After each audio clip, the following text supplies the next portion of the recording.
संजय मिश्रा जी का एक एड आता था, जो मुझे बहुत पसंद है। उस एड के अंदर वो दिखाते हैं कि उनकी लड़की अभी-अभी काम से लौटी हैं और काम से लौटते ही वो सीधा किचन में जाकर के खाना बनाती हैं। उन्हीं के साथ में उस अपनी लड़की का एक हस्बैंड लौटा है और वो लौट कर के पास ही के कमरे में जाकर के टेलीविज़न देखने लग गया है।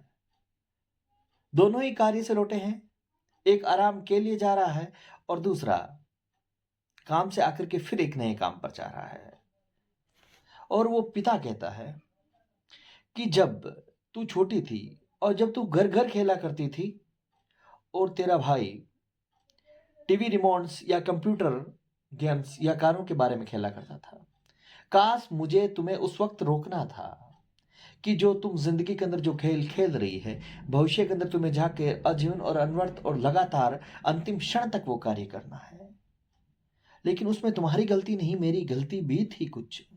मेरी गलती इसमें ये थी कि जब मैं भी काम से लौटता था और तुम्हारी मम्मी काम से लौटती थी, वो किचन में जाकर के खाना बनाती थी और मैं पास ही के कमरे में जाकर के टेलीविज़न आराम से देखता था और ऑर्डर देता था एक चाय लाना। जबकि मेरे को उस वक़्त ये आभास करना था कि थकी-हारी वो भी आई है काम से लौटकर, उसे भी आराम की सख्त ज़रूरत है, उसे भी एक कोप चाय की ज़रूरत है। लेकिन मैंने कभी ये अनुमान नहीं किया, कभी ये एहसास नहीं किया। तो ये ऐड मुझे आज भी बहुत पसंद है।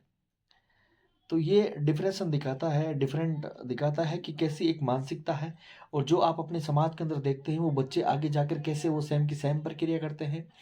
और वो प्रक्रिया अक्सर ये करती है कि लड़कियाँ ही काम पे जाएगी, वो वापस आएगी, समाज कहते हैं हमारा सिमिलर, लेकिन वापस जब लड़का घर आएगा तो वो आकर के खाना नहीं बनाएगा।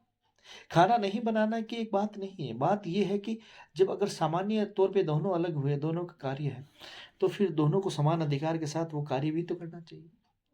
लेकिन वो हम आज भी नहीं करते, ना करना चाहते हैं।